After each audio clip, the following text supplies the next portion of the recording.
Call the City Council meeting to order tonight. We have a quorum present. Tonight we'll be led in the invocation by Pastor Eric Norgard from Messiah New Hope Lutheran Church here in Sioux Falls. After the invocation, we'll have the pledge. So at this time, I'd ask everyone to please rise. Good evening. Let us pray. Lord God, we give you thanks for the great gifts with which you have endowed this city, both natural resources and those who with industry upbuild the cause and the growth of this city. We ask that you would provide protection and guidance and imagination to all who discharge their goods for the common welfare. And we ask that your peace would rest richly upon all those who present their needs and concerns before this body. In your worthy name, amen. I pledge allegiance to the flag of the United States of America and to the republic for which it stands, one nation under God, indivisible, with liberty and justice for all.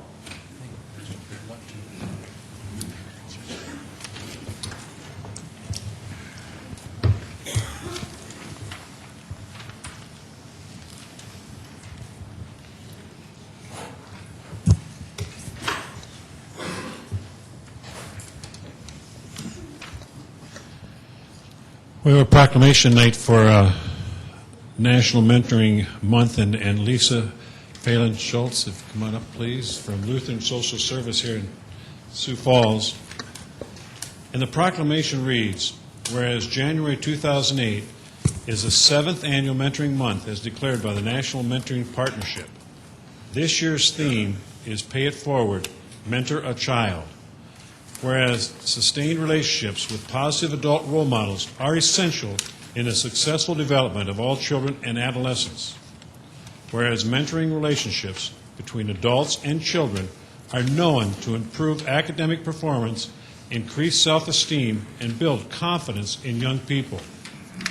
Whereas nearly 17.9 million young people nationally and over 1,500 young people locally are in need of caring adult mentors, whereas the goal of National Mentoring Month is to raise awareness of the mentoring in the various forms, recruit individuals to mentor, and promote the rapid growth of mentoring by recruiting organizations to engage their constituents in mentoring. Now, therefore, I, Dave Munson, Mayor of the City of Sioux Falls, do hereby proclaim January 2008 as National Mentoring Month in Sioux Falls. Congratulations.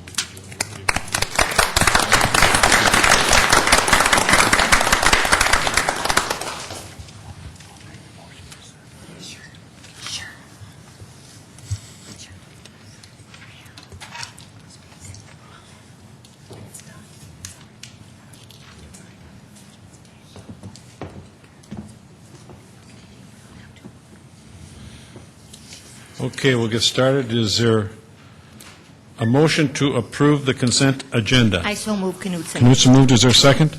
Second. Let's second it. Further motions? I'd like to make, Mr. Mayor, I'd like to make a motion to include on the consent agenda the closed executive session of Monday, January 7, 2008 at 4:41 p.m. Okay, that's a motion to amend. Is Second, there Kavanaugh. Kavanaugh seconded. Further comments on that motion to amend? Everybody understand that? All in favor of the motion to amend will vote yes. Those opposed vote no. Councilmembers Benega? Yes. Brown? Yes. Costello? Yes. Jamison? Yes. Kavanaugh? Yes. Knutson? Yes. Litz? Yes. Staggers? Yes. That motion is passed 8-0. Are there other motions? If not, we've got a motion been made and seconded to approve the consent agenda as amended. All in favor of that motion vote yes. Those opposed vote no. Councilmembers Benega? Yes. Brown? Yes. Costello? Yes. Jamison? Yes. Kavanaugh? Yes. Knutson? Yes. Litz? Yes. Staggers? Yes. Consent agenda has been approved as amended, 8-0. Is there a motion to approve the regular agenda? So moved. Let's move. Is there a second? Second, let's. Who made the motion? Jamison made the motion. Let's second it. Further comments on that motion? Not all in favor of approving the regular agenda will vote yes. Those opposed vote no. Councilmembers Benega? Yes. Brown? Yes. Costello? Yes. Jamison? Yes. Kavanaugh? Yes. Knutson? Yes. Litz? Yes. Staggers? Yes. That motion has been approved 8-0. 0. Now we're at the time when we ask anyone that would like to address the council for a period of 5 minutes to come forward for public input, give their name and their address. Is there anyone who wishes to address the council for public input at this time? Seeing no one come forward, we will move into the regular agenda, and we will move into item number 1. Item number 1 is a second reading, an ordinance of the City of Sioux Falls, South Dakota, providing supplemental appropriations for CIP number 004028, Main Library renovation and expansion. Good evening, Sally Felix with Siouxland Libraries, and I'd like to say that we're joined this evening by Dr. Marcy Moran, who's our library board president as well. And I'm going to, Joan Reddy, one of our assistant director, handed out something there that she's passing around to you, and it does relate to the presentation that I'm going to do just this evening. There have been many questions about the exterior of the main library and what we would like to do by way of this amendment, this supplement. And so I'm going to try to use this thing here. What is being passed around to you, and I'm sorry it's so small and there's only the couple pieces, but that's what I could get from the architect. The larger piece that's being passed around, kind of the light bronzy color, and again, my apologies to this side of the room, is what we are going to cover the exterior concrete. And I can't, is it the red button? Oh, I must be doing, oh, there we go. And you can see in what is on your screen that the areas that the red dot is going and also where the cursor is that's what we're talking about, using that material that you see being passed around there. And that would be to cover the existing concrete, well, obviously on the current building, and then also that would be on the addition as well. There, as you can imagine, there's quite a bit of concrete on that building to cover. And I'm passing that around because it shows a better color. The colors just don't come through quite true, certainly on the large screen or probably on your computer screen. The smaller pieces you have there, and I hope this is easier to see on the computer screen, and my apologies to the public watching, but the smaller pieces, the dark brown is part of the wall panel system. Tell you what, Brenda, can you flip through to a couple, just flip through. Okay, that's probably as good as we're going to get. You see there on the back of the building, and this would be the view looking from Main, looking south. You can see. Oh, there we go. Okay. You can see right there, that's what we're talking about when I say a panel and stick system for the exterior of the addition. Now, as I said last week, the main part of the library, the existing part, is still going to stay all brick. And it's that darker brown color that are the panels, and then it's the lighter kind of bronze color which matches what we'd like to put on the concrete, or is very close to it, that you see there that makes the stick or the grid system. So that is what we're talking about when I'm talking about covering the concrete and the exterior of the addition with the panel and stick system. And you want to go one more slide? And again, I apologize, it's a little difficult to see, but that would be on the outside of the entire addition. And the addition is going north, probably for about 100 feet or so, maybe a little bit longer than that. So there is a good bit of building that is going to be new. And what what the architect's original idea was to just have it all be brick as it is now, and also I'll just continue the concrete all the way around. Quite frankly, when we looked at the drawings, we really didn't like it. It kind of looked like a warehouse. That's kind of one of my board members referred to it as that. So this was the architect's idea to modernize the building a little bit, give it some interest, particularly the north end of it, because we did have a lot of concern when we did the design charrette that we make the building look as attractive as we could for those folks who would be coming south on Main Avenue. And we'll just take one more tour around, if you don't mind, just to kind of, this is the front of the building. Where the entrance is just about where the building currently ends. And all that to the left, or and that is to the north, that's all the new area. If we go around to the next one, Brenda. That is the view from Dakota and 8th, and actually that has been redesigned rather significantly. We no longer have the fence there. That is actually the west entrance of the library right now, where we do have steps going down, and so we have, at this particular time, we were not going to have steps, but now we are, so that we will have better access for folks coming off of 8th and to come around to the front of the building and not get into the parking lot area. So I apologize, I don't have a current drawing of that, but it does give you some sense of the exterior there. To the next one, and that is the southeast corner reading room. This is a new feature, high glass room. This is one of the places where we'd like to put a wood ceiling instead of the waffle-type ceiling that is in the main part of the library now. We feel that that would help with sound, as well as it certainly would help, give it a better feel and a better look. And then again, we looked at that one earlier. That is looking south on from Main Avenue and the back of the building. And that is the northwest corner. And then we come back to the front of the building. Well, that's the slideshow. I know there have been some concerns about our wish to extend the access flooring system from the old or into the new addition. I hope I've made it clear that we do plan, as part of the original cost estimate, to place it in the existing library. We also would like to extend it into the new addition. We don't need it day one when we open, but thinking that we are trying to plan for the future, and that goes kind of hand in glove with planning to build the structure so that a second floor could be added on to the addition at some point in the future. And we feel that that would give the greatest flexibility in terms of the utilization of that space.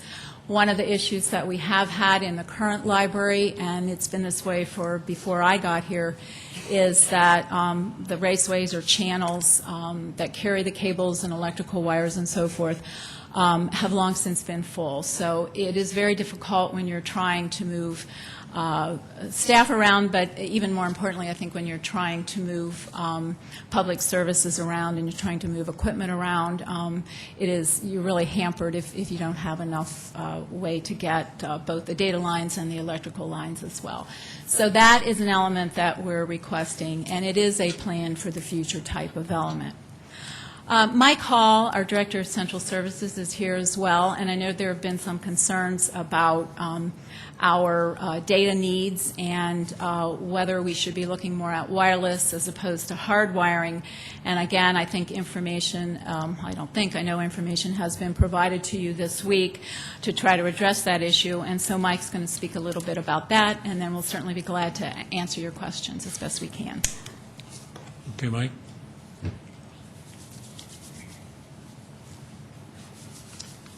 Good evening, Mike Hall, Central Services. To echo what Sally said, both from information technology, our computer folks, and from a facilities management standpoint, we underscored and recommended the 3-inch raised floor to be installed to meet the long-term needs of this library.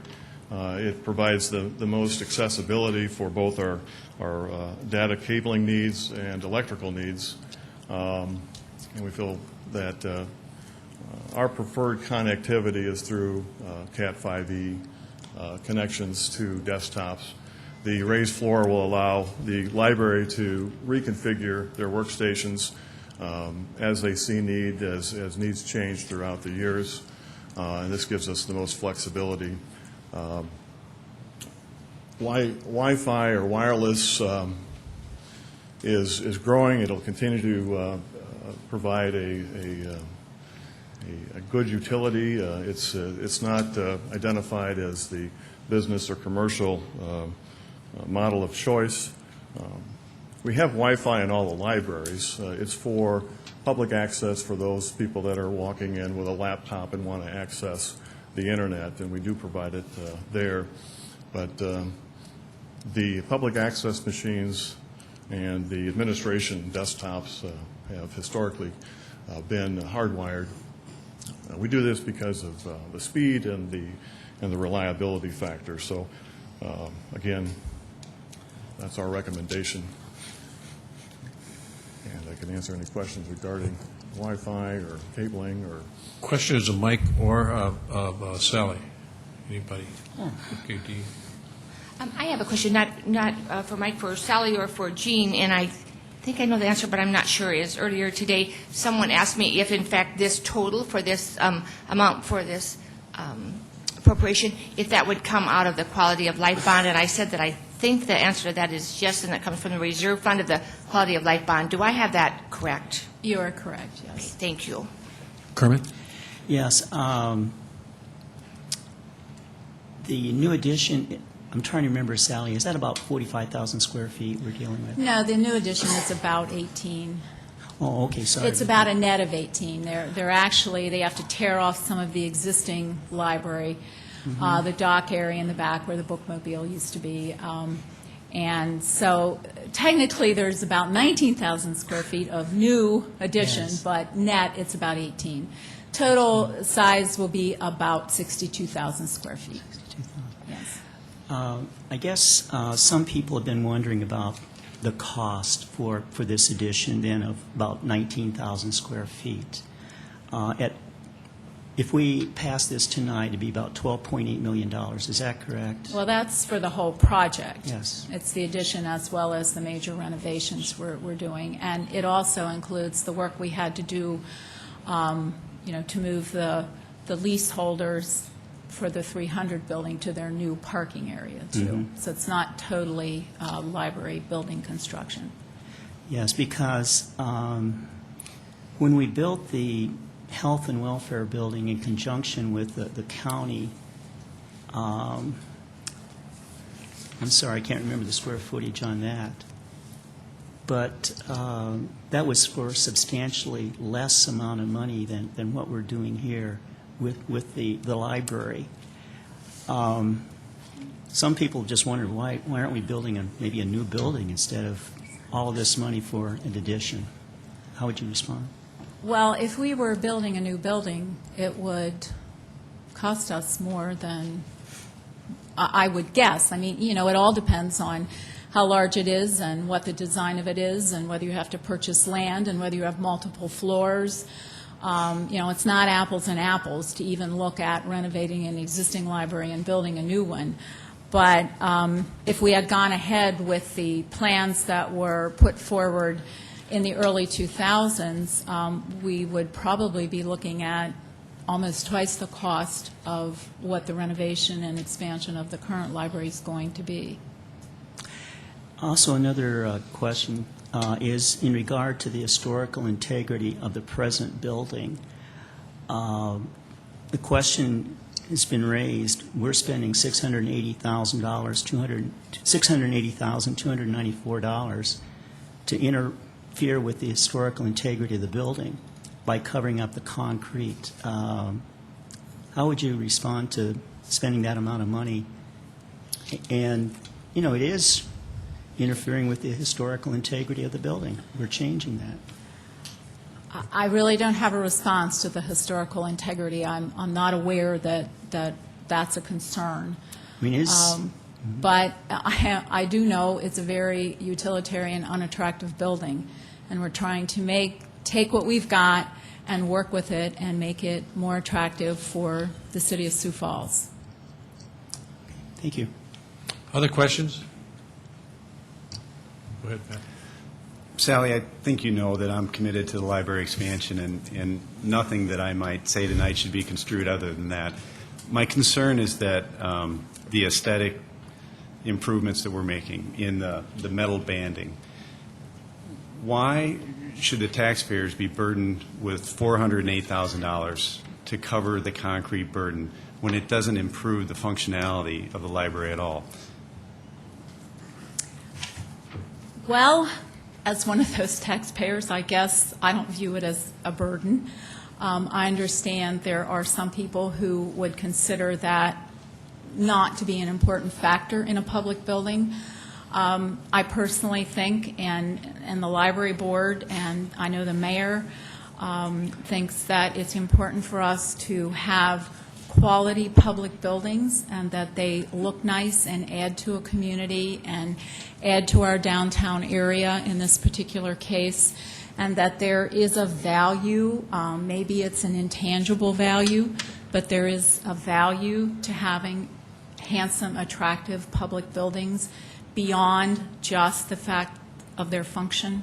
And I guess my comment to that was I don't think that the existing library is ugly. I think it looks fine. I have no problems with the way it appears. It's a brick building. A lot of people, have brick buildings and have concrete, exposed concrete, and I don't have a problem with the way it looks, and I'm completely comfortable if we were to do it. Now, if under the existing cost, the addition would look identical to what exists today. That was the architect's original proposal. And that's what's in the budget under the original Yes. 11.3, Yes. I think it was. Yes. Mm-hmm. That's correct. Dee. Well, I guess as far as I always think beauty is in the eye of the beholder, but I actually think our current building, which has been there for quite a while, and the new proposal is, I believe, will probably be our main library for, maybe 50 years, is that, I think it's very important that we not take too many shortcuts on the exterior of buildings as we provide more facilities for our citizens. And in fact, if the truth were really known, if I would have been happy, I would have been even happier if we had chosen brick instead of the surface that we are using. And so, anyway, I'm really comfortable with the proposal. Further questions? Others that wish to address the council on item number 1? Okay.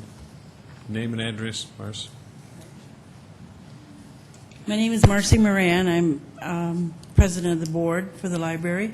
I live at 6108 South Mustang Avenue. I just want to speak for the board quickly and not take a lot of your time this evening. Most of us have been on this project from day one, from the very beginning, and I think we did have quite a task in helping the staff to make the decisions about how this old library could become a beautiful part of our city. And I agree with the historical part of what you're saying, but I think the fact that it will be where it has always been is what the citizens really like.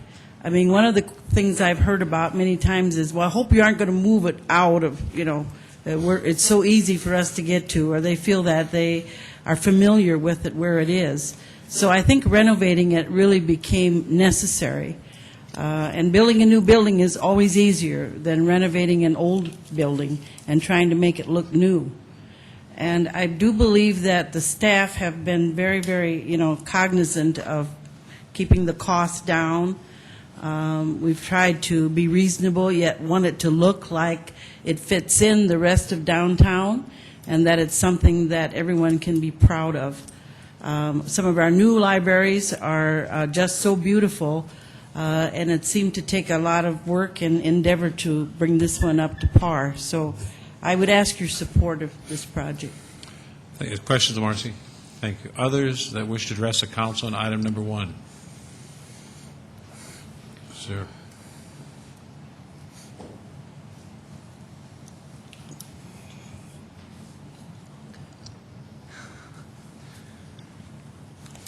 Yes, my name is Michael Jones. I live at 4308 East Fountain Circle. Mayor, Council, thank you for this opportunity. To begin with, I'd like to talk about the purpose for a library. I think most citizens go to a library to check something out, whether it be a magazine, a DVD, or a book or something on that nature.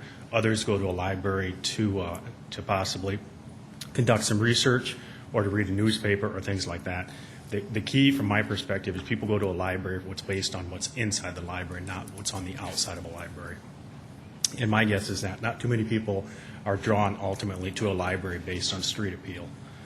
Now, I've been present at many city council meetings when the discussions of needs versus wants has been brought up. In the case of the city library, you folks representing the city of Sioux Falls has decided that the city needed a new library. And you agreed in the CIP to spend $11.3 million on that addition. Now the library staff wants additional money beyond that money that was appropriated for the addition. Among other things, with last week, they're asking for roughly $408,000 to cover the concrete that they talked about this evening, and another $200,000 for the panels, they call them. You know, that's almost half of what they're asking for what's on the outside of the library. I personally don't see anything wrong, like you, Councilman, for what the library looks like. It looks like a city building. It's functional and it's well maintained. The library staff also wants additional money for items like wood on the ceiling, which I would say that is definitely a want, not a need. They want additional money to raise the floor. I agree with that. However, it wasn't in the part of the budget that was approved, the CIP that was approved. In total, the library staff is asking for roughly a 13% increase to the $1.5 million, which equals about $1.5 million for this project. I looked on the internet, and according to the U.S. Census Bureau, the average income for a family in South Dakota in 2006 was roughly $44,600. That means that the library staff is asking for the additional average family income of 29 South Dakota families beyond what this project's already been approved for. I would contend that these additional items are wants and not needs. Otherwise, they would have been in the original project that was brought to you folks and you approved in the CIP. I will close asking you to stick to the CIP that you created on behalf of the citizens in respect to the library. You agreed on behalf of the citizens to spend the $11.3 million in the library. I ask that you stick to that and spend the $11.3 million. If the library staff wants additional items, then they should have to cut items out of what was approved. That's called sticking to a budget, and citizens in this city do that every day and every month. Now, conversely, if you were considering taking away 13% out of the CIP budget that you planned for this project, I would feel the same way that I do right now. I would ask and encourage you to stick to the CIP program that you approved on behalf of the citizens of Sioux Falls. Thank you. Thank you. Questions, Kermit? Yeah, as you were talking, this thought crossed my mind. We started off with $11.3 million in the CIP, as you mentioned. Now there's this additional request for about $1.5 million. You know, in normal business language, we would probably call this a cost overrun. Would you agree? Yes, sir. You know, the part that, and I emailed one of the councilmen, and they said there's a contingency fund, and I agree you need to have that. If you run into problems with any project, whether it be a city project or in private business that run into unforeseen challenges, like the county did with the parking lot there on Minnesota Avenue, I think they had rock that they didn't expect, and it costs more money. That's what you should come back and ask for additional money for, not for things that you all of a sudden decide that you want a little too late. Further questions? Thank you very much. Yes, sir. Others that wish to address the council on item number 1? See no one come forward. Bob James. A question for, I guess, Sally or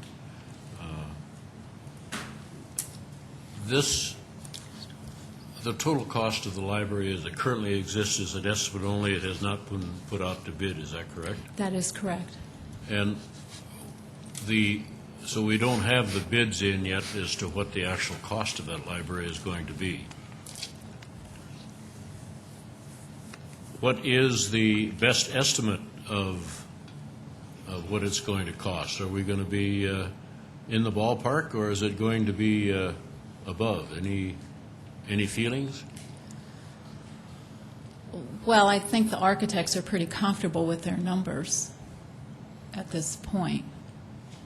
I mean, you never know until you do the bids as to what what it will be, but my understanding from them is they're feeling pretty comfortable with their numbers. And these numbers that we have before us are also architectural estimates and not any actual bids? That is correct, yes. Thank you. Further questions? Okay, Pat, excuse me. Sally, back to the topic of the access flooring now, in the $11.3 million is access flooring for the part of the structure that's there right now. That's correct. Do you know how much the cost is for that part of the structure? I do not. Do you know of any other public buildings that have access flooring throughout? Is the access flooring going to be 100% of the floor plan, or is it only in isolated areas, or is it pretty much predominantly throughout the library? Well, what is in the original budget estimate is access flooring throughout the whole part of the existing library. What we're asking for is to extend that to the addition, to the complete addition. So when it's all done, 100% It will of the all floor. have it. That's correct, yes. In your best estimate, what percentage of the square footage of the floor is allocated to strictly book shelving and areas that are not computer related?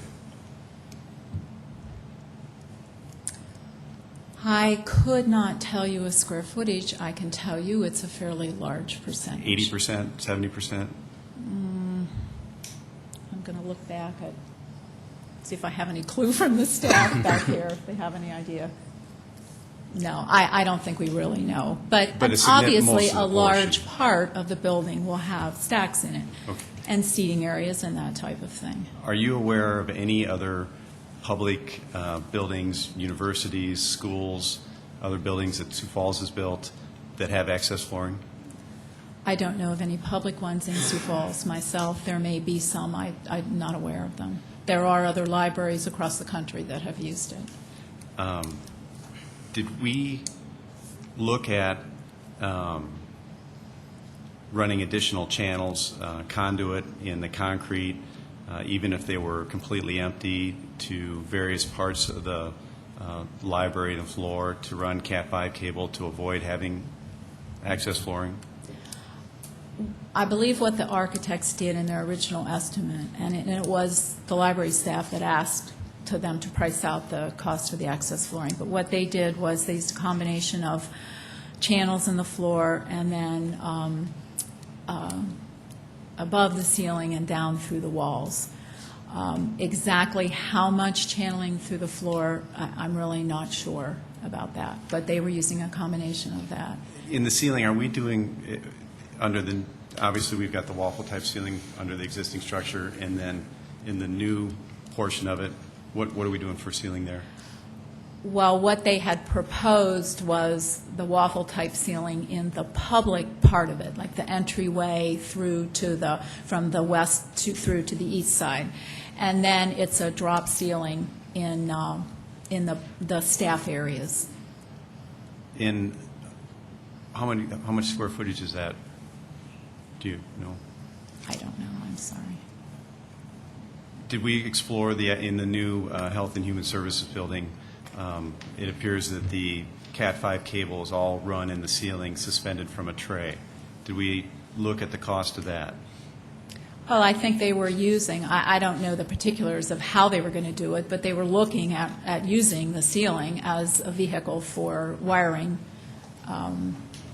in their initial run at the design.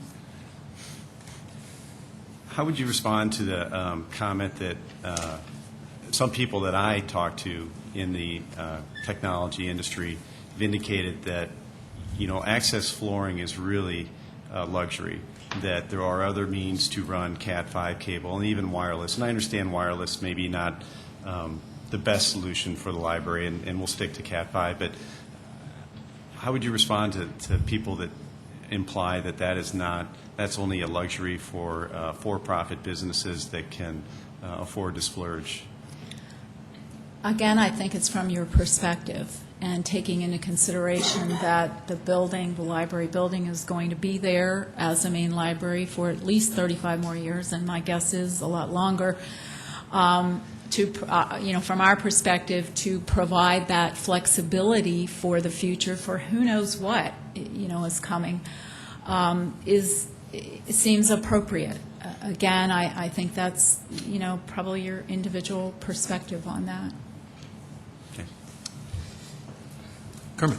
Yeah, Sally, this request for tonight, the figures that we have is $212,731 to extend the access flooring system to the addition. So we already have the money in there for the main library to have the access flooring. I was just wondering, how come this wasn't in the original?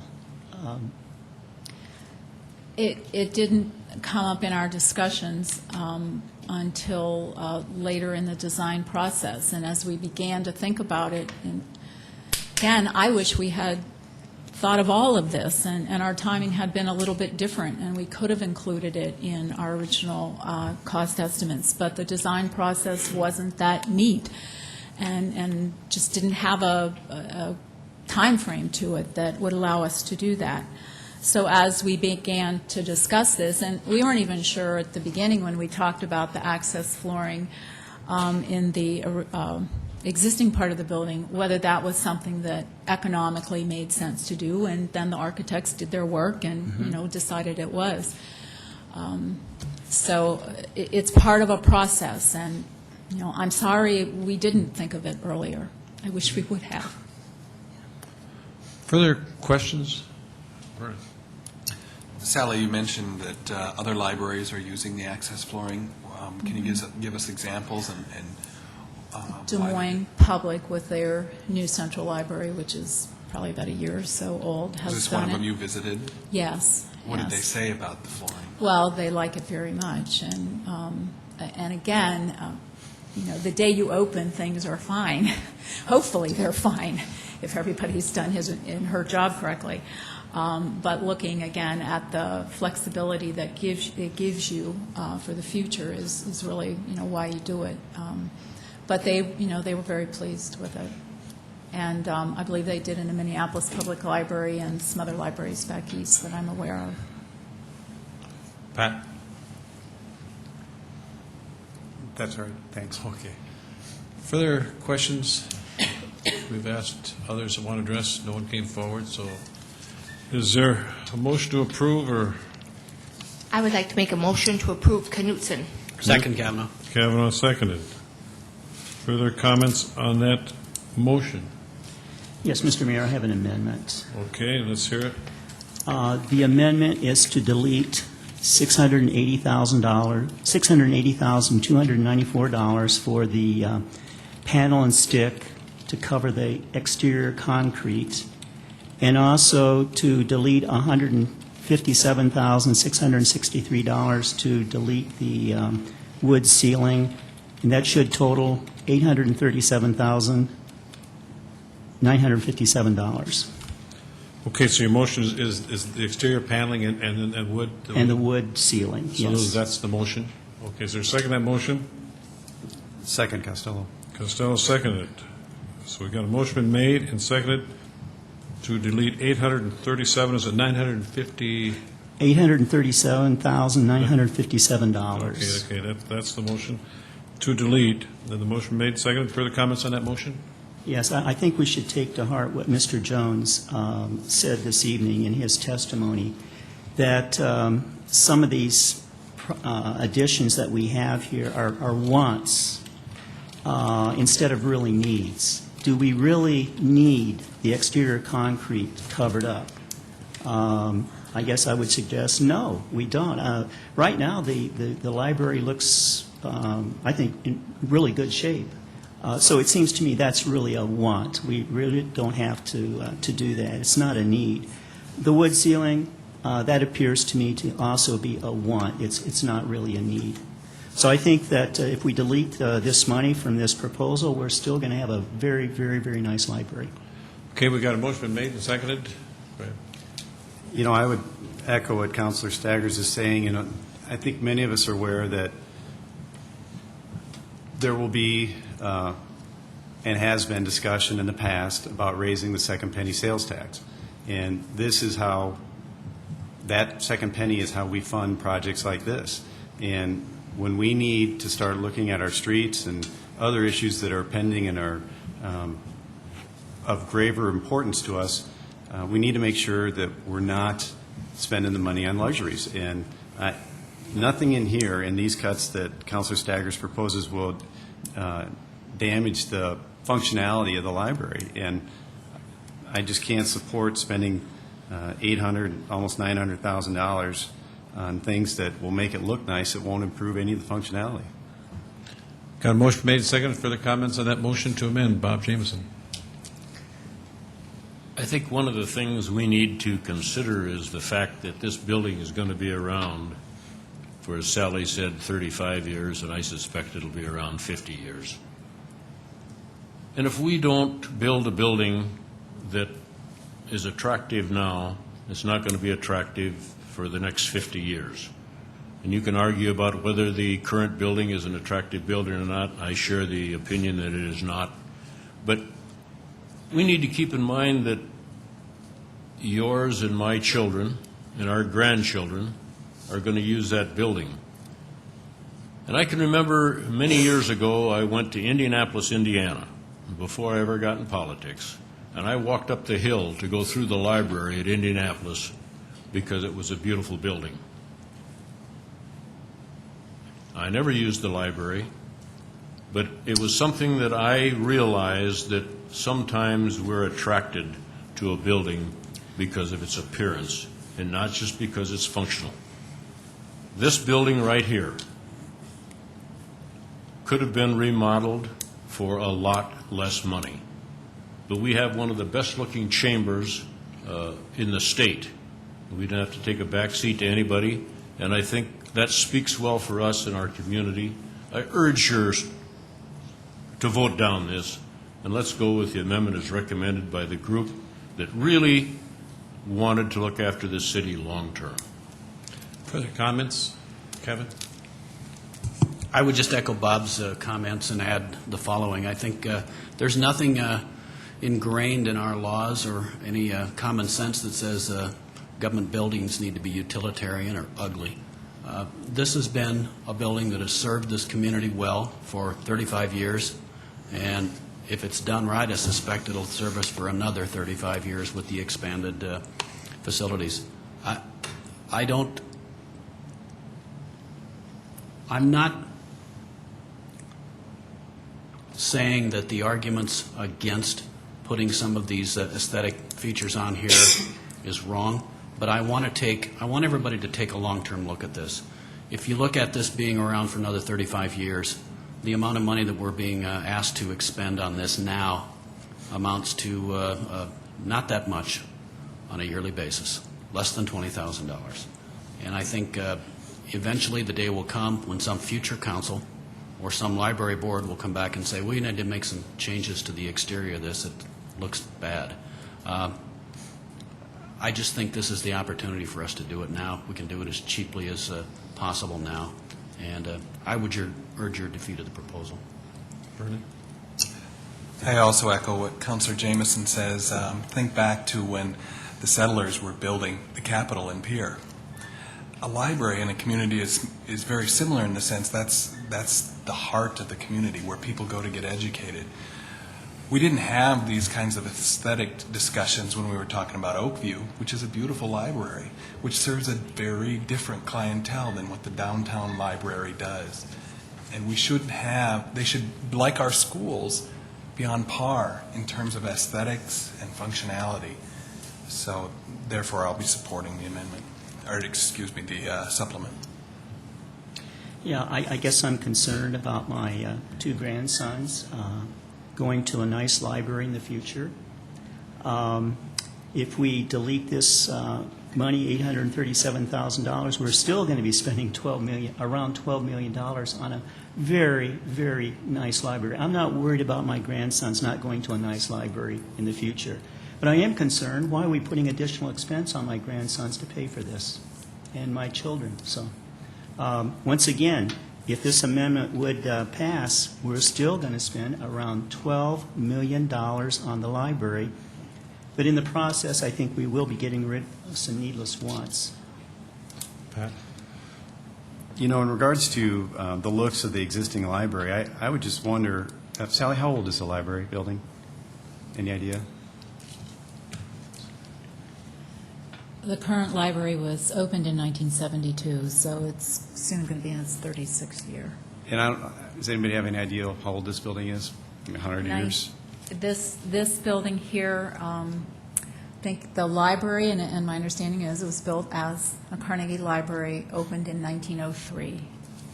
Well, isn't it possible that if we were to leave the library alone or build the addition to look like it is, that in 70 more years, people might look back and say, that's a gorgeous-looking library?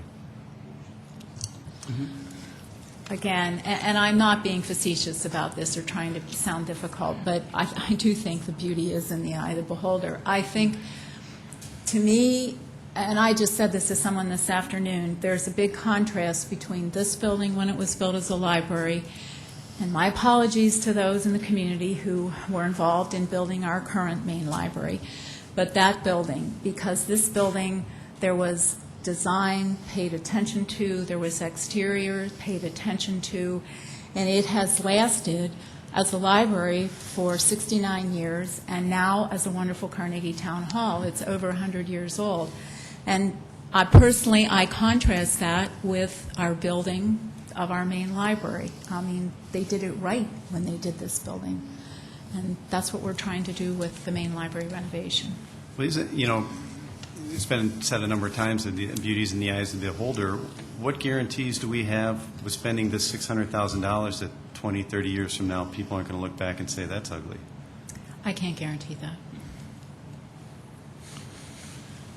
Got a motion to amend, been made and seconded to delete $837,957 out of the proposed 1.5. Is there further comments on motion? All those in favor of deleting the 837,957 will vote yes. Those opposed will vote no. Councilmembers Benega? Yes. Councilmember Brown? No.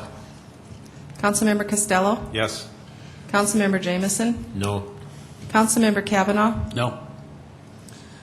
Councilmember Knutson? No. Councilmember Litz? No. Councilmember Staggers? Yes.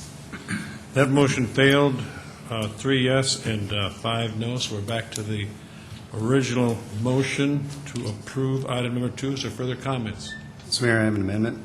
Okay. To delete the $212,731 for the access flooring system. Okay, the motion is to delete the $212,731 for the flooring. Is there a second? Second. Steiger, second. Further comments on that motion to amend? Go ahead. I would just say that, to be honest with you, if I knew what the dollar amount was for the access flooring system under the existing structure, I would make a motion to delete that too. This is just simply a luxury item. There is no clearer example to me than this, and I just fall back to the standpoint that if we're going to start thinking about asking for a tax increase from the citizens of Sioux Falls, we better darn well make sure we're not wasting the money. Further comments on that motion? I see no further comments. All in favor of the motion to delete the $212,731 for the flooring will vote yes. Those opposed will vote no. Councilmembers Benega? Yes. Brown? No. Councilmember Costello? Yes. Councilmember Jameson? No. Councilmember Kavanaugh? No. Councilmember Knutson? No. Councilmember Litz? No. Councilmember Staggers? Yes. That motion fails 3 yes and 5 no, so we're back to the original motion to approve. Is there any further comments? Yes. Well, in the past, I've supported all the funding for this new addition to the library. But tonight, it doesn't seem like we're sending a very good message to the people of Sioux Falls.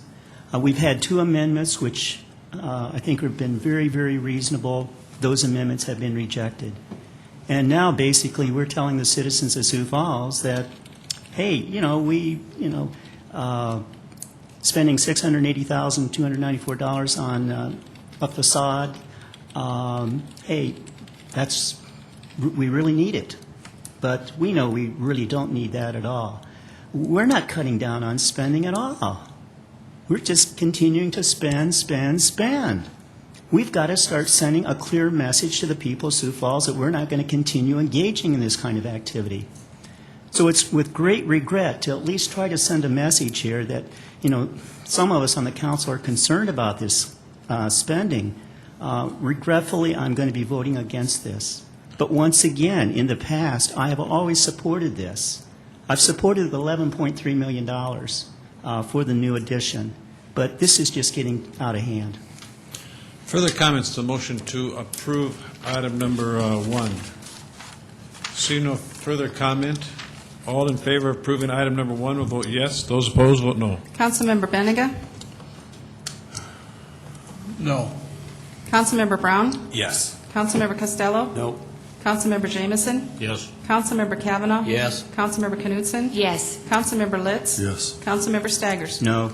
All members present have voted. Item 1 has been approved, 5 yes and 3 no. Item number 2.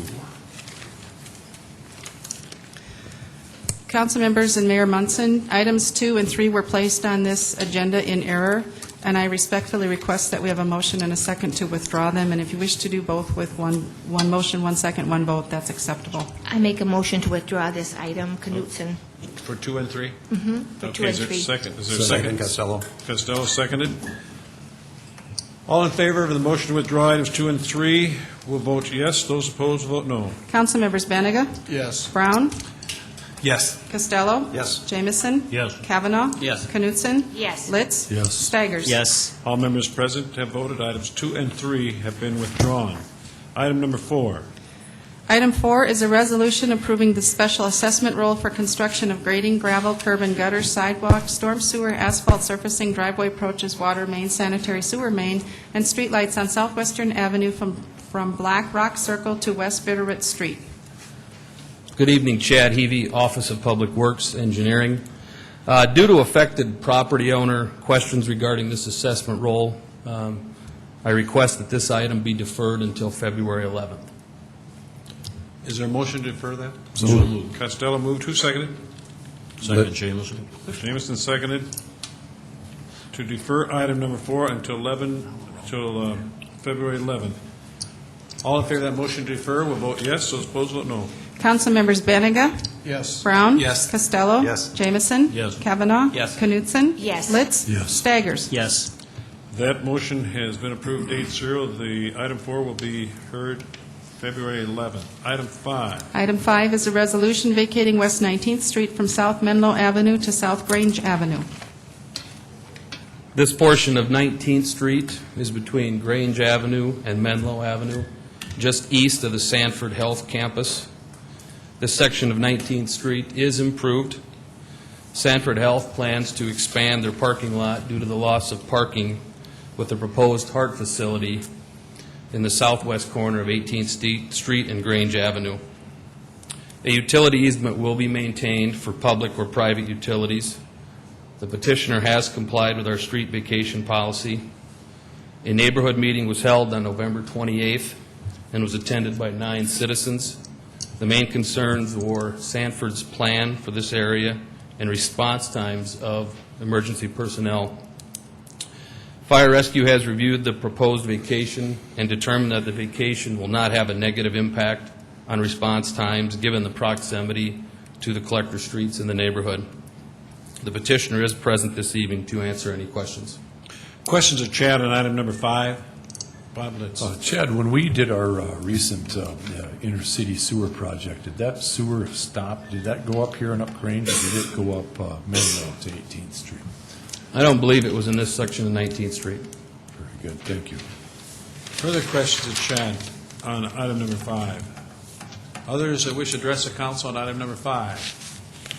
Not, see no one come forward. Is there a motion? Move to approve. Litz made the motion to approve. Is there a second? Second, Jameson. Jameson seconded. Further comments on the motion to vacate West 19th Street?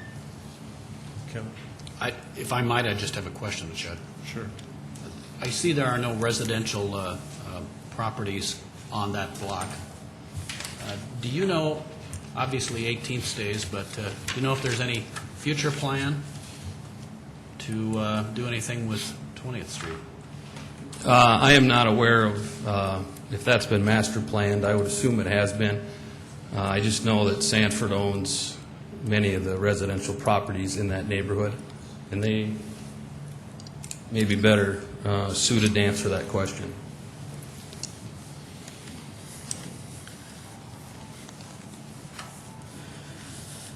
Good evening, Arlen Cheddar, Vice President of Facilities at Sanford Health, and I'm sorry I'm not clear on your question. I'll need you to repeat it, please.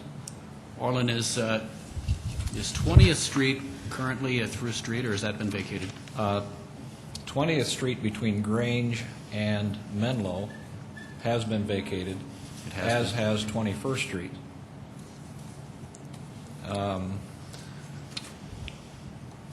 That's incorrect. 20th Street has been vacated. 21st Street remains. 19th Street is the current request. I beg your pardon. Thank you. Further questions, Lauren or Chad? Bob Litz. Sir Orland, you know, when you took the two, there was 3 buildings there, I believe, that you took out of there, and there was some dirt, lawn area there. Sure. And is there going to be setbacks on this parking? I mean, whenever we do a project in this area, I become concerned about the additional water flows that run off of parking lots. Absolutely. The projects are all obviously devised and developed by engineers. We have to meet all of the city requirements, which we do for all of our setbacks around our property. In that particular area, I believe the setbacks are 25 feet, but I'm not positive of that. But whatever they are, we comply with the city requirement. Okay, so then the engineers would basically go with the additional 10% over current water flow. That is correct. And I'm not sure if BMP will be required in this area. If it would be, of course, we'd have to put that in place for the water runoff. Very good, thank you. Further questions? Not, we've got a motion been made and seconded to approve the vacating of West 19th Street. Further discussion on that motion? Not all in favor of the vacation of item 5 will vote yes. Those opposed vote no. Councilmembers Benega? Yes. Brown? Yes. Costello? Yes. Jamison? Yes. Kavanaugh? Yes. Knutson? Yes. Litz? Yes. Staggers? Yes. All members present voted. Item 5 has been approved 8-0. Item number 6. Item number 6 is a resolution vacating South Lake Avenue from 50 feet north of section line West 12th Street to West 11th Street. This improved portion of Lake Avenue is north of 12th Street between Zomer Motors and Bob's Cafe. Zomer Motors plans to use the vacated right-of-way to expand their parking lot and construct a new office building on the north end of their property. A utility easement will be maintained for public or private utilities. A block of Lake Avenue south of 12th Street was vacated in 2006. The petition was initiated by BHI Construction for Dale Zomer. The petitioner has complied with our street vacation policy. Fire Rescue has reviewed the proposed vacation and determined that the vacation will not have a negative impact on response times given the proximity to collector and arterial streets. A neighborhood meeting was held on Monday, January 7th. 4 neighbors were in attendance. The petitioner is here to answer any questions, and also attendees of the neighborhood meeting are in attendance. Questions of Chad on item number 6. Bob Litz. Chad, I had inquired about a traffic count. Did that get completed? Yes, we took traffic counts last week. We came up with an average weekday volume of 300 vehicles per day and an average weekend volume of 250 vehicles per day. Thank you, Chad. Further questions? Pat? Chad, is Public Works making a recommendation on this? There are many benefits from a Public Works standpoint. There's also neighborhood concerns. And if I'm going to probably recommend that we do not vacate this until we evaluate and determine if we can address the neighborhood concerns. Other questions of Chad? Kevin? Well, we'll probably hear from the neighborhood, but what basically are the concerns? Well, I believe the concerns are the vacation of this portion of lake could, there's an alleyway between lake and west. There's concern that additional traffic will be using that alleyway since lake will be gone. And it also will disrupt the local traffic pattern. Thank you. Further questions? Bob Jameson. But is it not been the city's policy to eliminate as many access to arterials and collectors as we can? That is a benefit from an engineering and public works standpoint, is that we will be reducing access points to 12th Street from 3 down to 1. So that would be a benefit. And is the traffic 11th Street and 10th Street, I would assume most of the traffic that goes down Lake is it's very local use. It's not thoroughfare type. I would assume that, a majority of the traffic is either going to Bob's Cafe or going to Zomer Motors. However, I do understand that there is some local residents that probably travel north on Lake to get the 12th and make the right. As Lake comes up to 12th Street is a very steep grade, and it could be a safety issue. Okay, thank you. Further questions? Chad. Others that wish to address the council on item number 6?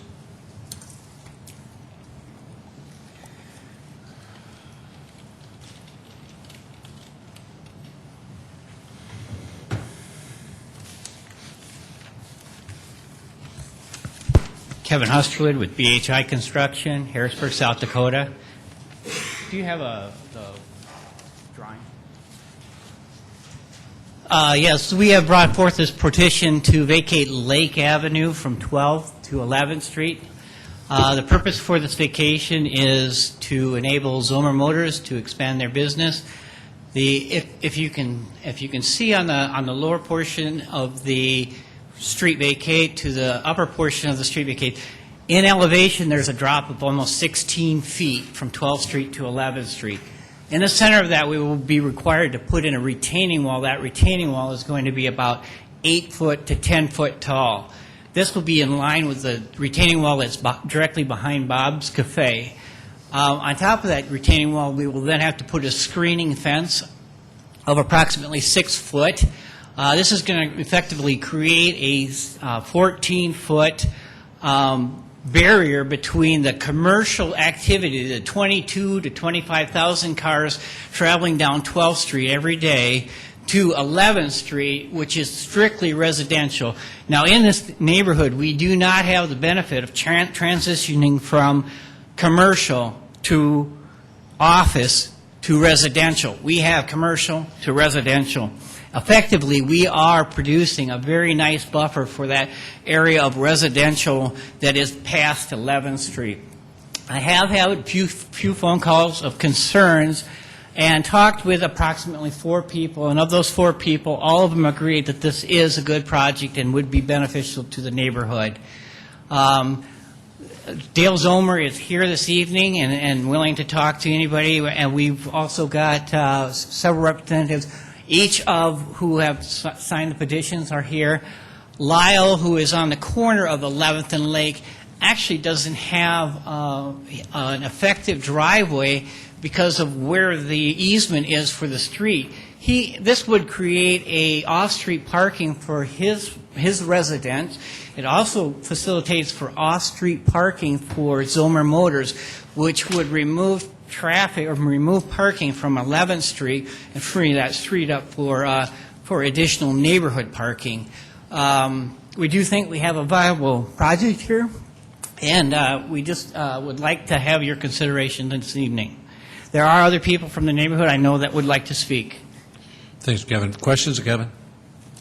Not, thank you. Others that wish to address the council on item number 6?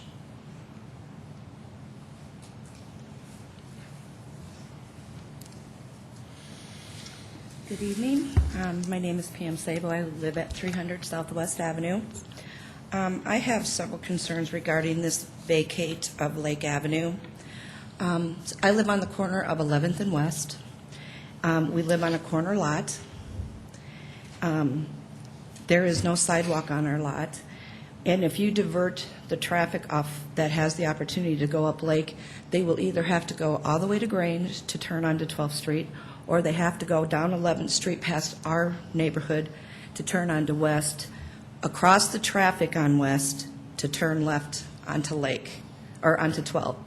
So basically, they're having to cross across traffic to get to 12th Street if you have to turn off of West Avenue. Now, at times where there's programs going on at the arena, at the Ball Diamond, when the school gets out, that traffic is terrible. And you've got get and go across the corner, kitty corner, on 12th Street and West there. And when the cars come out, they've got two ways to come out onto West Avenue. And oftentimes you're sitting there on 11th trying to get across because you can't. The traffic is just awful going both ways. It's easier if you go with the traffic than try to cross over.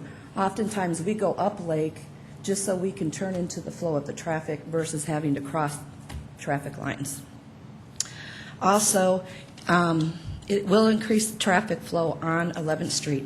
There is parking on both sides of that street, and if there are two vehicles that are parked anywhere across from each other on either side of the street, it requires that one car has to stop to allow another car to go through. And it's even worse in the winter when you've got snow.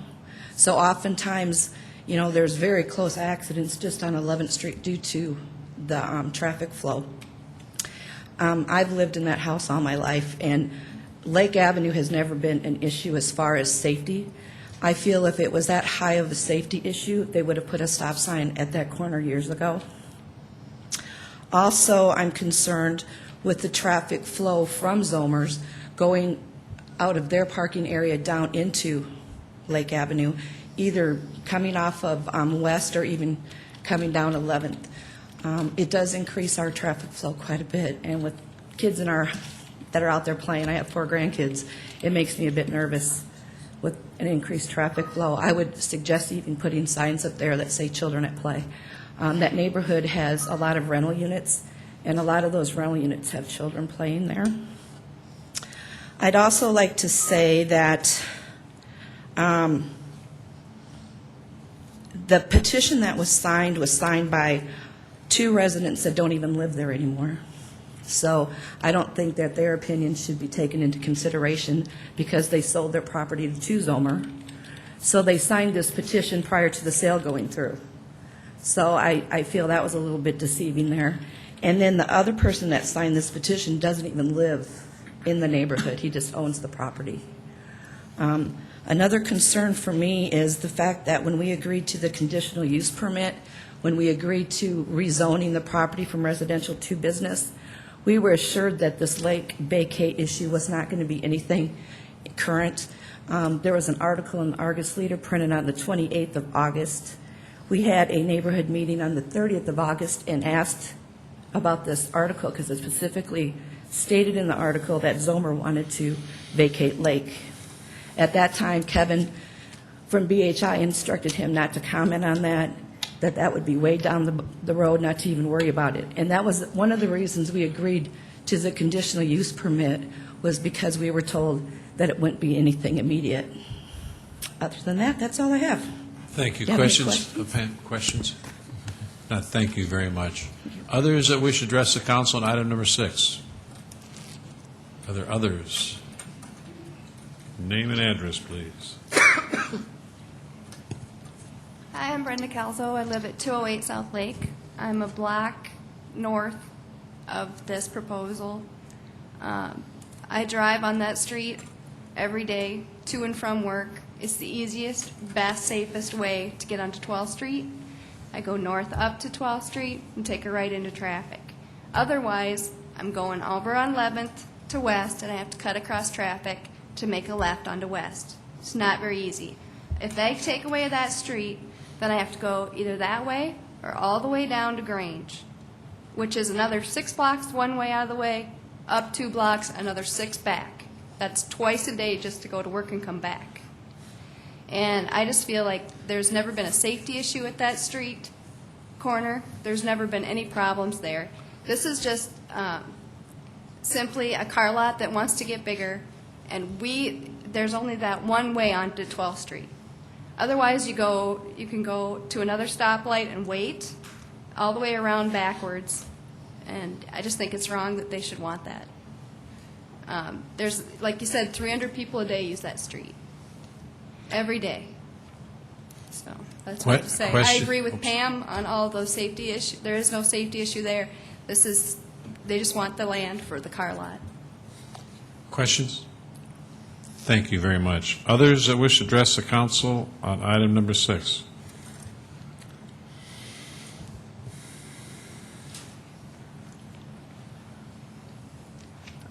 Pat Evans. I live at 1310 West 9th Street. That is approximately about 2.5 blocks, the proposed area.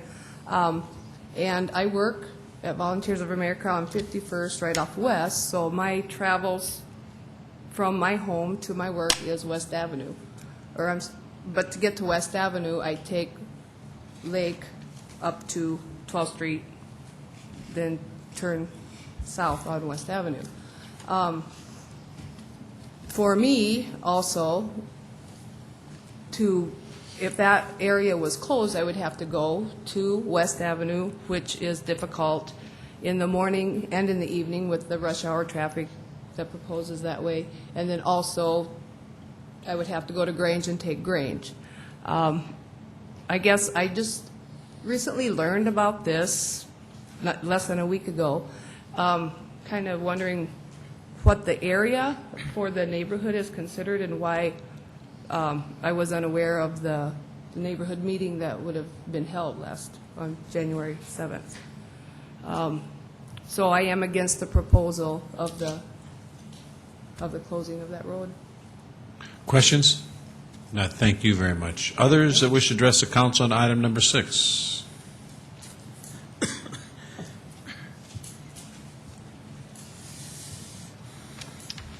Hi, my name is Steve Waldron. I live at 1302 West 9th Street.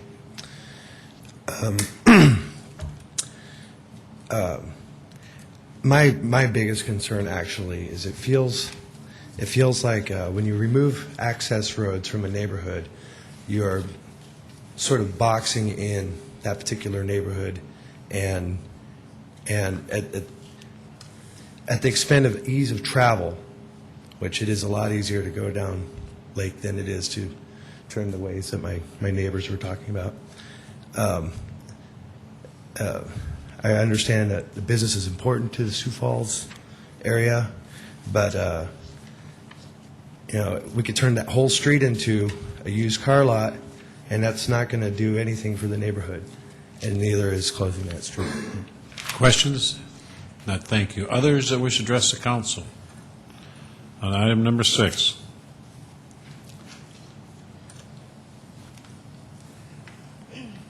Good evening. My name is Sue Bird, and I live at 300 Southwest Avenue. I would just like to say that if we close Lake, we're going to definitely have a traffic issue and I think a severe problem with the traffic. I guess I wouldn't go. I go up Lake when I go to work at Sanford Health because I don't hit either the stop sign on West or the stop sign on Grange. I have lived there all my life and had worked for Bob years ago, but I think that people are not going to drive to Grange to get onto 12th Street. They're going to divert themselves up that alley, which is a city alley, but there's a lot of traffic that goes up and down there already. And I just think that it's out of the way. And I guess as we were here this summer, as you all know, and we've had some neighborhood meetings, and I don't think that we were completely informed, as Pam said, with that article in the paper. Again, we have all that traffic that we live with from the get-and-go, and the traffic coming up, and that's our choice because we live there, but all the traffic from the football games or the bowl games or the hockey games or whatever. And I know there's a number of people, because I work at Sanford, and I know there's a number of people that work there also that come down West to get to 12th Street, or they'll come across there and down Lake. And if they're going to come down West, then they'll divert to 12th Street. And so there is some traffic there. And I also feel that Mr. Gertis, when he signed this petition, was well aware that he was selling his property to Dale Zomer, and I don't think that that should be an issue. He doesn't even live there, so why he would sign a petition that wouldn't affect him does not make any sense to me. And also, the other house on the corner is owned by Dr. Giebig, I do believe, and Mr. Giebig is in a nursing home, does not even live there, and the person that is renovating that house, no one lives there either. So I don't think these people should be signing a petition if no one lives there. I don't know where their concerns are. And I do believe that Mr. Zomer had said previously that he would provide parking with the property that he had for his employees and for his, for his staff. And because he lost access, according to the Argus Leaders article, which we have, if someone would like to read it, we have a copy of it, that he wants access coming off 12th Street.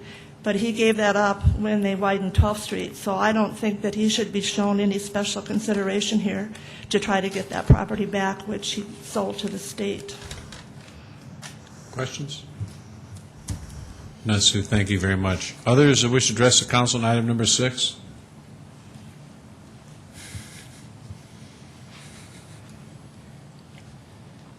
Good evening, Commission. Neil Schmid, 2917 South Ridgeview Way.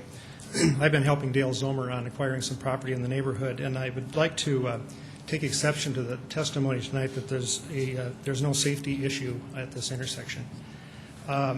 The traffic count on 12th Street in between West Avenue and Grange ranges from 22 to 24,000 over the last several years.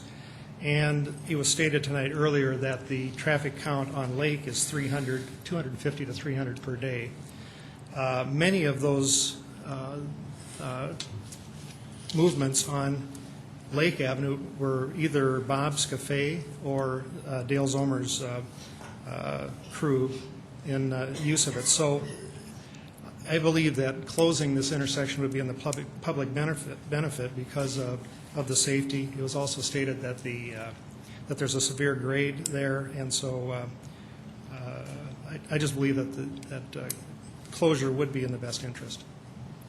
Questions of Neil? Thank you very much, Neil. Appreciate it. Others that wish to address the council on item number 6? Good evening. Dale Zomer, 1400 West 12th Street. I'd like to thank you guys for your opinion. The comment was made with the widening of 12th Street 2 years ago. The state came to me with that proposal, and I was not for it. I did not want to give up access to 12th Street. But the explained process, I understood that it had to be done. I did give that up with the intent of working with the city down the road of expanding our car dealership and having access again. So I just wanted to bring that point out. Thank you. Questions of Dale? Thank you very much, Dale. Appreciate it. Others that wish to address the council on item number 6?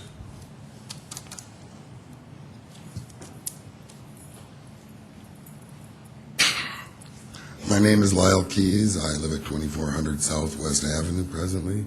I am in the process of purchasing the house on the corner of 11th and Lake from Dr. Robert Giebig, who still lives on 3030. He's in a nursing home. His health is pretty good for his age. I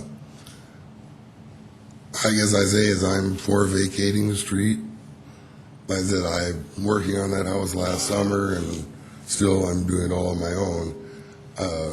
I've seen so many close accidents with children on bicycles and skateboards coming down and getting that intersection on 11th.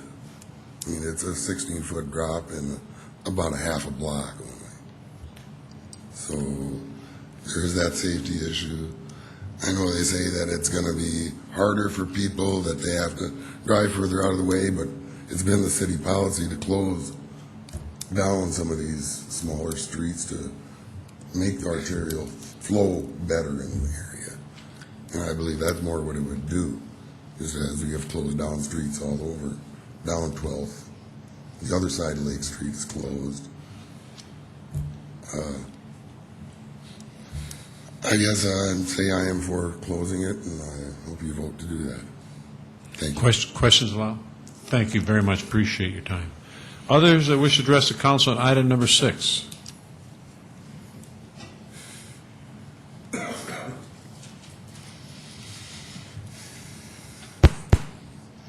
Good evening.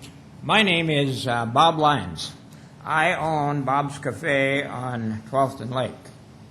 When I came to Sioux Falls in 1939, we had one horse hooked to a milk cart, and that's how they delivered milk.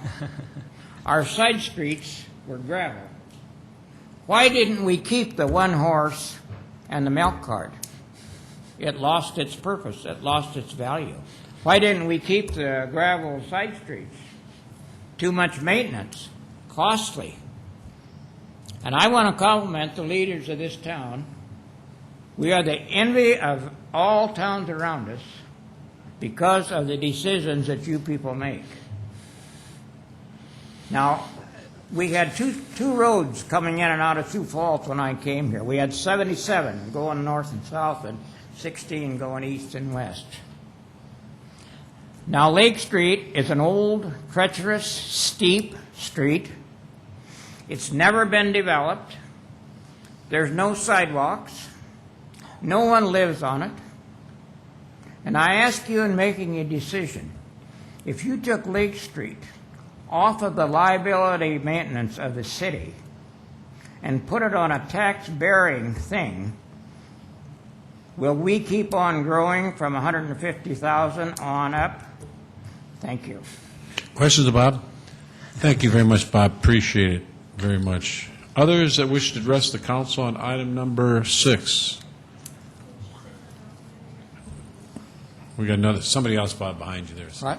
We're finished. Thank you very much. Thank you. My name's Roger Wilkes. I'm at 1412 West 12th.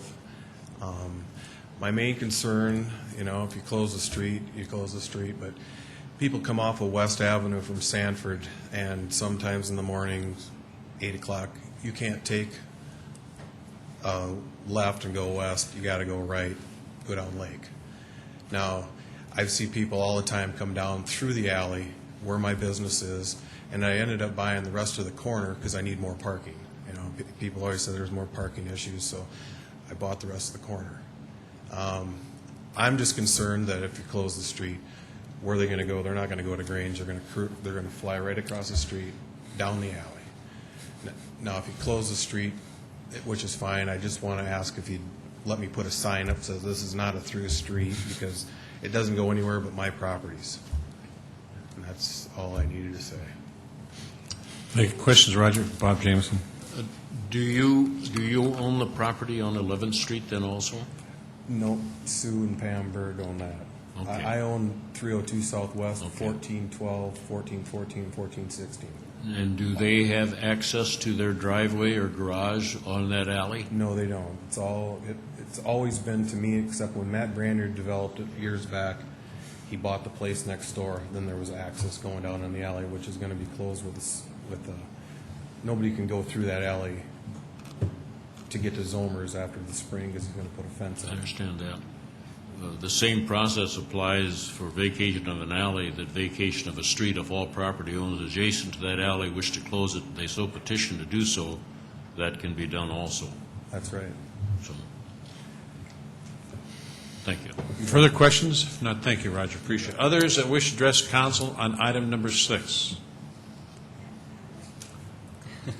Brief comment? Okay, come on, Sue. Lake has been developed because there is a sidewalk on Lake that was adjacent to the home that was purchased by Zomer. There is a sidewalk that runs all the way from Lake up to, or from 11th up to 12th Street on Lake. And they keep referring to the steep of that incline. And the street going north of that is just as steep. You have roads that are over in the historical district of town that are even steeper. And you're not wanting to vacate those because those roads are steep. So I really don't think that's a valid issue. Thank you. Thanks, ma'am. Others that wish to address the council on item number 6? If not, is there council action on item number 6? Move for approval, Mr. Jameson. Yes. Let's get a motion. And Jameson, is there a second? Second, Benninga. Benninga, second. Okay, Packwood, excuse me. I have a couple questions for Chad.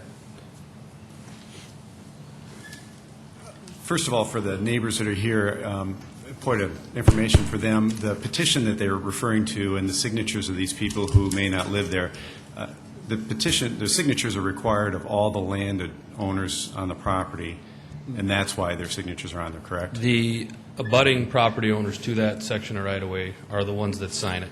Okay. Could you explain to us the public access right-of-way on an alley? That alley is, it is public right-of-way, and Councilman Jameson was correct that vacating that goes through the same procedure as this does. Access to that alley, since it is public right-of-way, anybody could drive down that.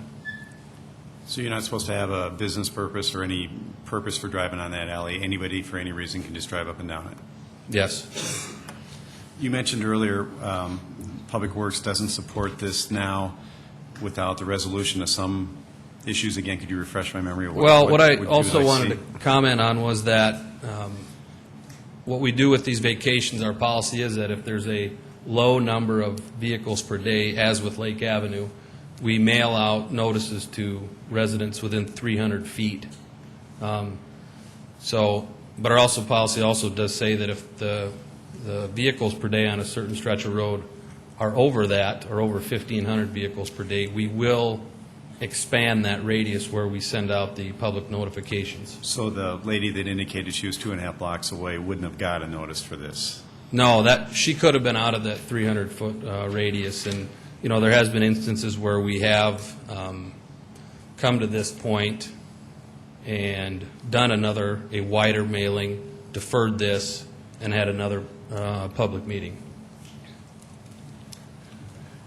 Bob James. Chad, how far north of 11th Street is that railroad track? Halfway in the block, or? It looks from here. It looks like 11th about splits 12th and the railroad track. Thank you. Further comments? We got a motion that's been made and seconded to approve the vacation. Right. We got a motion that's been made and seconded to vacate South Lake and to vacate a street. As you all know, it takes 6 votes. So.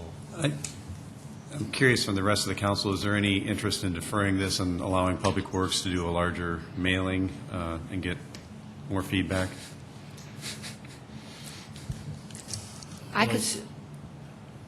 Go ahead, Dee. I could support that idea if you wanted to float it. I'm struggling on this issue more than I wish. Okay, I have a substitute motion to defer it till 2 weeks or 1 week, or what do you?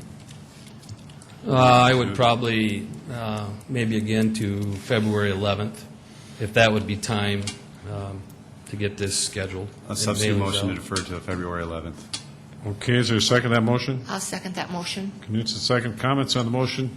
Substitute motion to defer item number 6 until February 11th. Kermit, go ahead. Yeah, I guess I'm going to vote against this because we have actually spent quite a bit of time on this issue, and it's a difficult issue. I grant that, but I think we should just simply go ahead and resolve this tonight.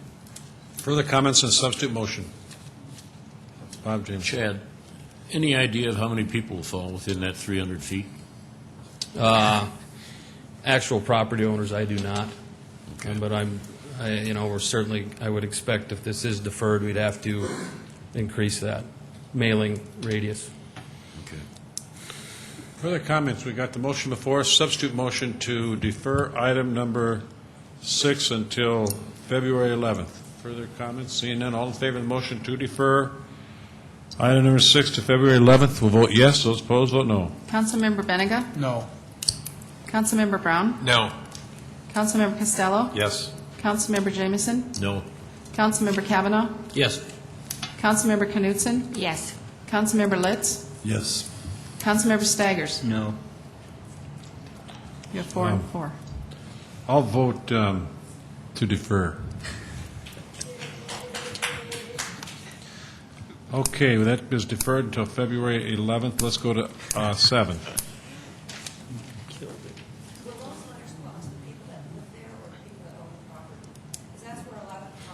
Check with Chad, would you please? Item number 7. Item number 7 is a resolution amending the 2008-2012 capital program to increase funding for CIP number 004028, Main Library renovation and expansion. Sally Felix, Siouxland Libraries. This item amends the 2008-2012 CIP program to reflect your earlier adoption of item number 1. Questions of Sally on item number 7? Oh, yes. Is there others who wish to address Council 7? Go ahead. Yeah, Sally, this 1.5 million, will that be for 2008, I assume, or 2009? It's 2008. 2008, yes. okay, thank you.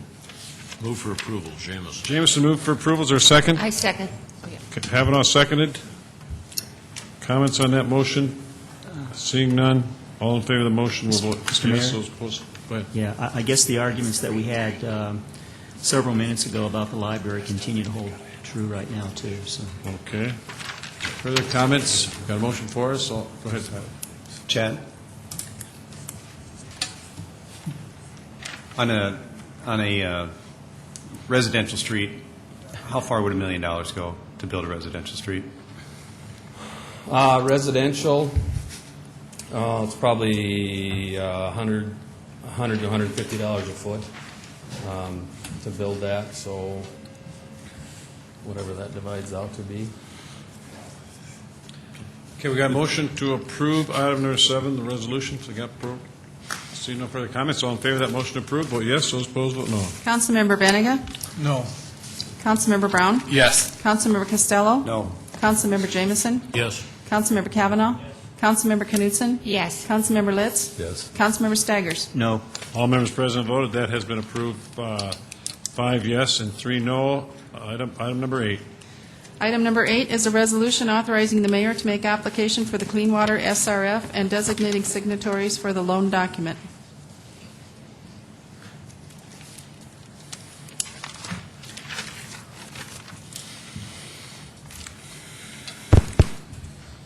This resolution is a component of the state revolving fund loan process. It authorizes the mayor to apply for a clean water SRF loan. It also authorizes the mayor, the director of public works, and the assistant director of public works to sign documents associated with these loans. A similar resolution containing 6 loan applications was presented and approved during the November 13th council meeting. 4 of the 6 loans were approved at last week's council meeting. The status of the 2 remaining applications has changed. The first application was in the amount of $12.1 million, and it was intended to construct Phase 2 of the Eastside Sanitary Sewer Project. The project was scheduled in 2009 and in 2010 to coincide with a major business expansion in the northeast part of the city and to meet other development needs. The business expansion is on hold, and the other property owners do not need the sewer system installed at this time. Because of this, we are proposing to move this project to a later date in the program and move up a phase of the central main replacement project. The central main replacement is currently programmed from 2009 to 2012. We propose to start work on this project in 2008 instead of 2009. The Central Main Interceptor Sewer is a concrete-lined sewer that was built in the late 1960s and is located along the Big Sioux River from the spillway to Tuthill Park. Because of the corrosive environment associated with the sanitary sewer, the line is in need of replacement and/or upsizing per the Sanitary Sewer Collection System Master Plan. This loan application is for $3.744 million. The second application was for a Clean Water SRF loan in the amount of $2.261 million for storm sewer and drainage improvements. The dollar amount of this loan application has not changed, however, the scope has. The original scope was to retrofit 17 existing detention ponds throughout the city with best management practices. These BMPs would reduce pollutants in the stormwater system and to comply with EPA's Phase 1 community standards.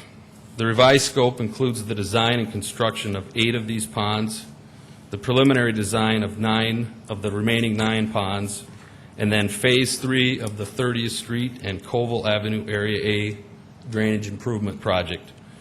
It's also titled the Hayward Addition Drainage Improvements.